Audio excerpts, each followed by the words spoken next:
الذين اصطفى لا سيما على سيد الرسل وخاتم الأنبياء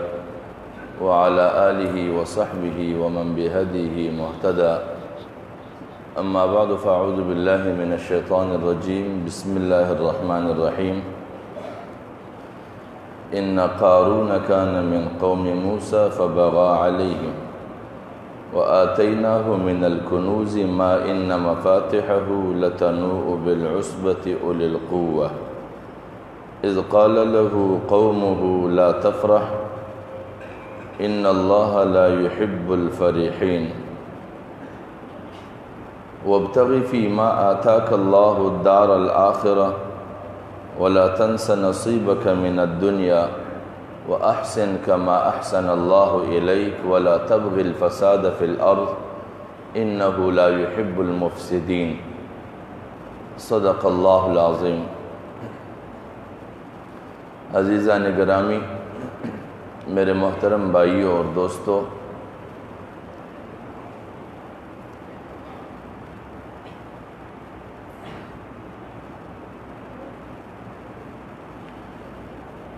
مروجہ انسانی دنیا میں جس میں انسانیت اپنی زندگی بسر کر رہی ہے،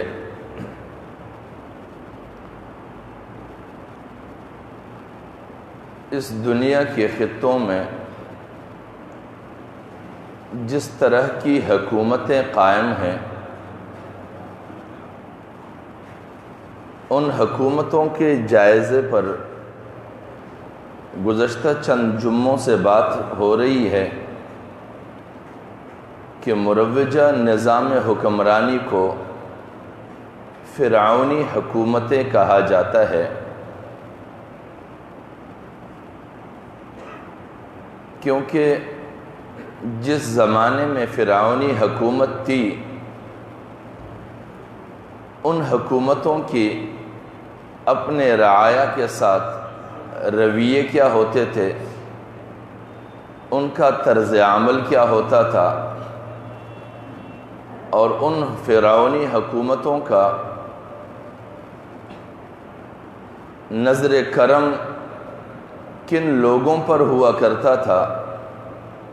ان فرعونی حکومتوں کے معاونین کون ہوتے تھے.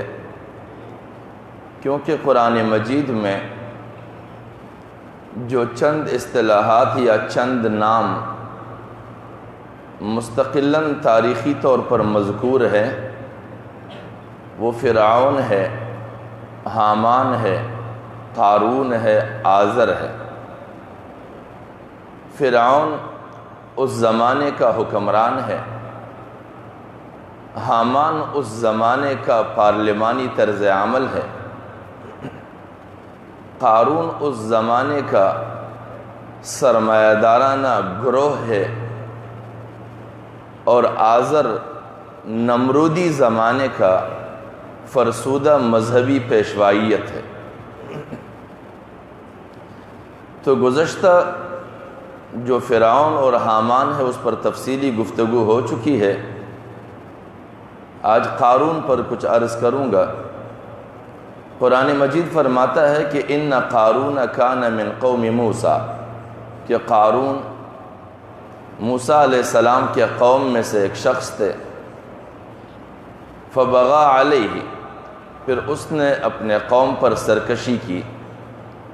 وآتیناہ من الکنوز ما ان، اللہ تعالیٰ فرماتے ہیں کہ میں نے انہیں کتنے ہی بے شمار خزانے دیے تھے. لتنوء بالعصبة أولي القوة، کہ جس کی کنجیاں اور چابیاں آدمیوں کی ایک طاقتور جماعت اٹھانے سے قاصر ہوتی تھی. اذ قال له قومه لا تفرح، اس کی اس مالی کیفیت کو دیکھ کر اس کے قوم نے ان کو کہا لا تفرح، آپ اپنی زندگی کے اس خوش فہمی میں مبتلا نہ ہونا، آپ غرور پر نہ اتر آنا. ان اللہ لا يحب الفریحین، بے شک اللہ رب العزت سرکشی اور سرتابی کرنے والوں کو پسند نہیں کرتا. وَابْتَغِ فِي مَا آتَاكَ اللَّهُ الدَّارَ الْآخِرَةَ، جو کچھ تمہارے پاس ہے اس کے ذریعے سے آخرت کی گھر کی تلاش رکھو۔ وَلَا تَنْسَ نَصِيبَكَ مِنَ الدُّنْيَا، اور تمہیں یہ دنیا سب کچھ بلا نہ دے۔ وَأَحْسِن كَمَا أَحْسَنَ اللَّهُ إِلَيْكَ، اور تو بھی لوگوں کے ساتھ وہ بلائی کر جو اللہ نے تمہارے ساتھ بلائی اور احسان کا معاملہ کیا ہے۔ وَلَا تَبْغِ الْفَسَادَ فِي الْأَرْضِ، اور زمین پر فساد نہ چاہو۔ إِنَّ اللَّهَ لَا يُحِبُّ الْمُفْسِدِينَ، کیونکہ بلا شبہ اللہ رب العزت فساد پھیلانے والوں کو یا فساد پسند کرنے والوں کو پسند نہیں کرتا۔ اب اس کا مقصد یہ ہے کہ قارون واقعتاً اس زمانے میں ایک فرد تھے، اور اس کو اللہ رب العزت نے بے حد خزانوں سے آزمائشی بنیادوں پہ نوازا، اور اس نے اس خزانوں کی دستیابی کو اپنا ہنر سمجھا۔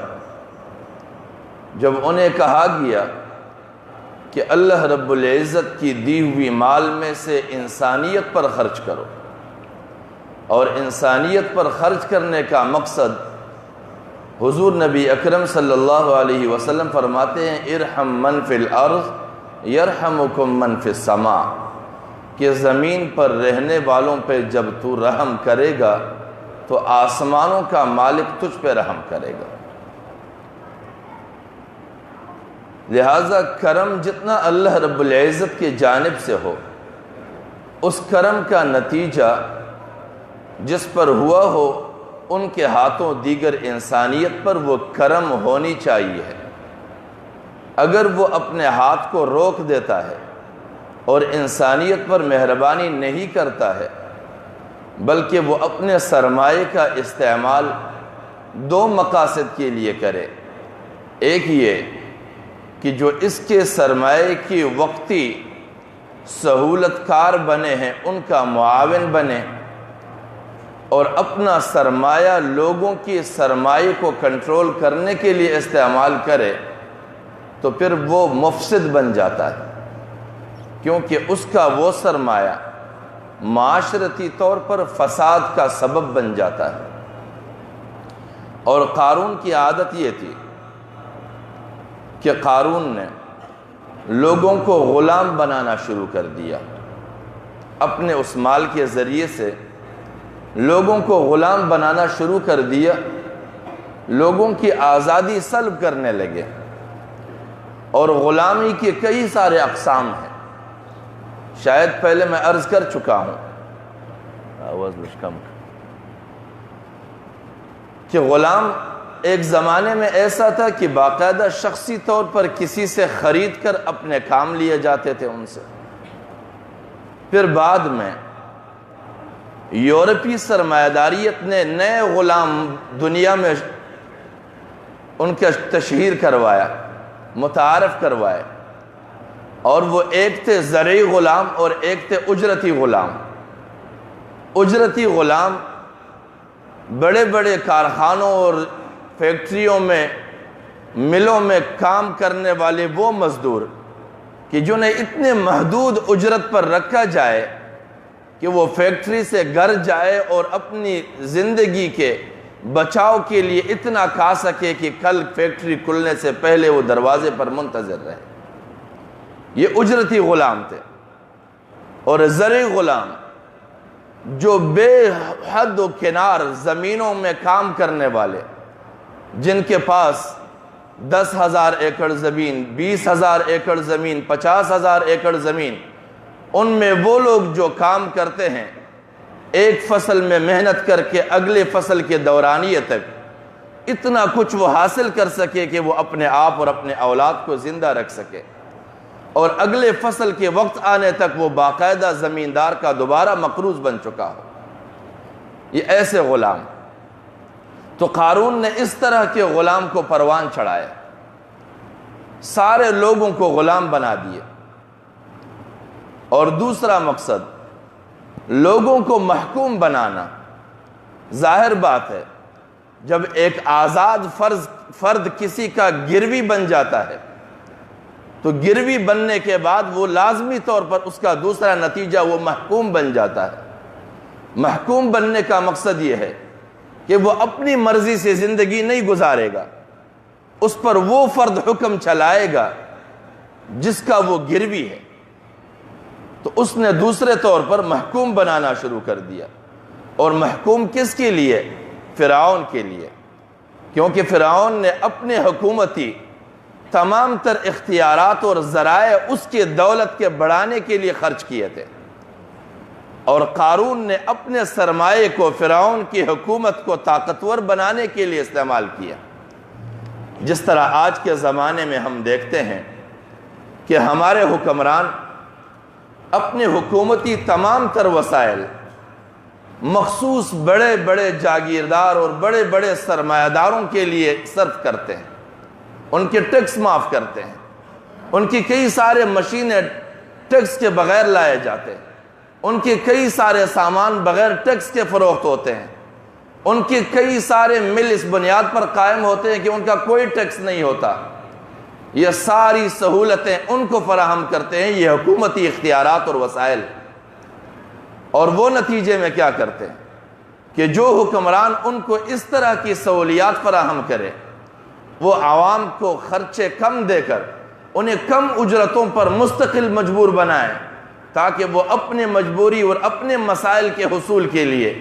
کبھی بھی باہر نہ نکل سکے، اور وہ کبھی بھی اسے یہ فرصت نہ ہو کہ وہ اپنے مجبوری کے اسباب پر غور کر سکے کہ میں مجبور کیسے بنایا گیا، میں مجبور کیوں ہوا ہوں، میرے مجبوری کے بنیادی محرکات کیا ہے، اس پر کبھی غور بھی نہ کر سکے۔ اور یہ غور تب ناممکن ہو جاتا ہے کہ جب وہ مستقلاً ایک محدود اجرت پر زندگی گزارنے پر محصور ہو جائے۔ آج ہمارے حالات دیکھیں، کون آواز اٹھانے کی صلاحیت رکھتا ہے، کون سوچنے کی صلاحیت رکھتا ہے؟ ہر کوئی کہتا ہے میرے ان معاملات سے کیا لینا دینا، میں آج نہیں جاؤں گا تو کل میرے بچے بھوکے مر جائیں گے۔ قارون نے یہی کیفیت پیدا کی، محتاج بنانا شروع کر دیا قوم کو۔ لوگ اتنے محتاج ہو گئے کہ صبح نکلتے تھے یا تو فرعون کے دروازے پر بھیک مانگنے کے لیے بیٹھتے تھے یا قارون کے دروازے پر بھیک مانگنے کے لیے بیٹھتے تھے۔ اور اس زمانے کی داستانیں پڑھیں،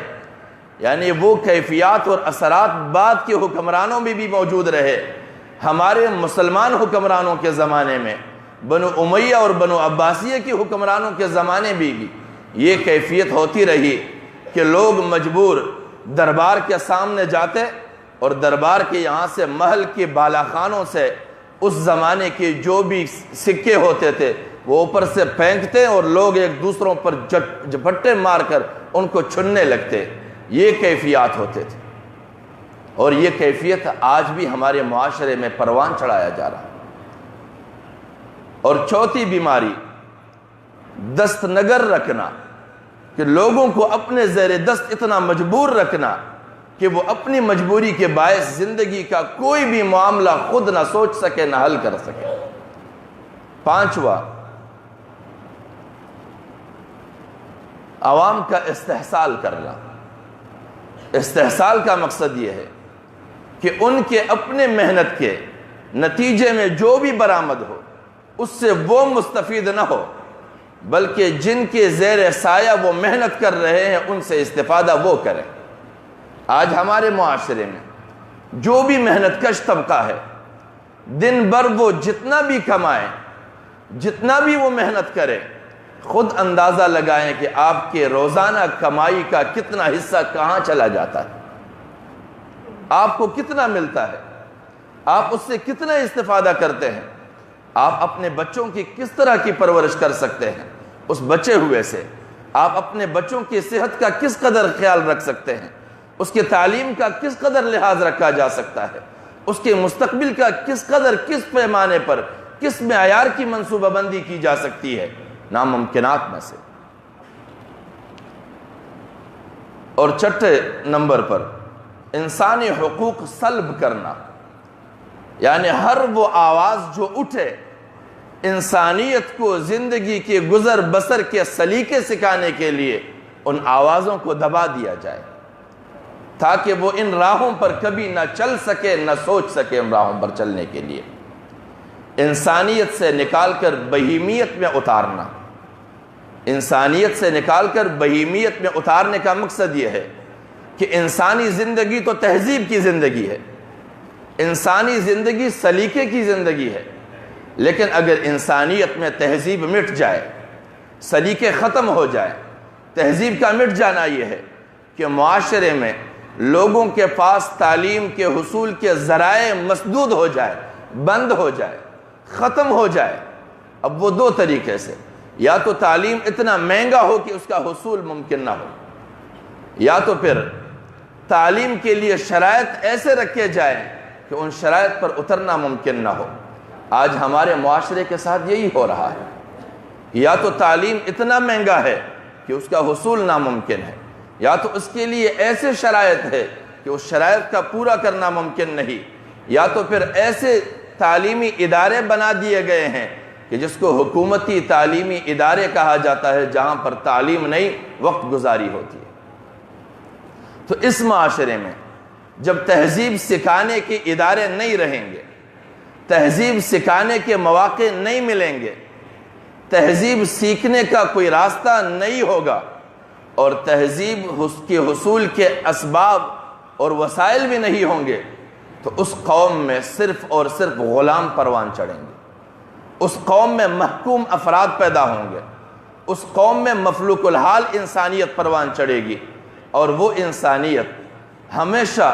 صرف اور صرف دوسروں کے لیے زندگی بھر محنت کرتے رہیں گے، ان کی اولادیں بھی محنت کرتی رہیں گی، نسل در نسل جب محنت ہی محنت ہو، تعلیم کا حصول ختم ہو جائے، وہاں پر انسانیت کم بہیمیت بڑھ جاتی ہے۔ ہمارے کئی سارے معاشرے ایسے ہیں کہ جہاں پر آپ محلوں میں داخل ہوں، آپ ان کے قریوں میں داخل ہو، وہاں سے تہذیب مٹ چکا ہوتا ہے۔ آپ ان کے طرز عمل، ان کے طور و طریقوں کو دیکھیں، آپ سمجھیں گے نہیں کہ یہ انسان ہے۔ ان سے آپ گفتگو کریں گے، ان کا طرز گفتگو کا کوئی سلیقہ نہیں۔ وجہ کیا ہے کہ ان کے سکھانے کے لیے نہ باپ کے پاس وسائل، نہ باپ کے پاس وقت، وہ گلی کوچوں میں بڑھ جاتے ہیں، بڑے ہو جاتے ہیں، جب بوجھ اٹھانے کے قابل ہوتے ہیں تو وہ بھی باپ کی طرح دوسروں کے بوجھ اٹھانے لگ جاتے ہیں۔ اور ایسے معاشرے میں جب اس طرح کے افراد پروان چڑھتے ہیں، وہ قومیں من حیث القوم غالب قوموں کے غلام بن جاتے ہیں، اور ان پر ہمیشہ فرعون حکمران رہتے ہیں، ان کے محنت کا نتیجہ فرعون اٹھاتے ہیں، اور ان کو استعمال کرنے کے لیے حامان موجود رہتا ہے، اور ان کو اس ماحول میں رہنے کے لیے تقدس کی کلمات سنانے کے لیے آزر جیسے فرسودہ مذہبیت کے رہنما موجود ہوتے ہیں۔ اللہ کریم ہمیں توفیق بخشے کہ ہم ان حالات کو سمجھیں، ان چیزوں کو دیکھیں، اور اپنے آپ کو ایسے حالات سے بچا سکے، اور اپنے دور کے اپنے پارلیمانی ممبران کو، اپنے حکمرانوں کو اور اپنے سرمایہ داروں کو ان اصولوں کے تحت پرکھ بھی سکے، ان کا جائزہ بھی لے سکے، تاکہ ہم اس معاشرے میں بحیثیت ایک تہذیب، ایک مہذب انسان کی زندگی گزارنے کا حق بھی رکھ سکے، اور مہذب انسان بن بھی سکے، اور ایک تہذیبی معاشرہ تشکیل بھی دے سکے۔ وآخر دعوانا ان الحمدللہ رب العالمین۔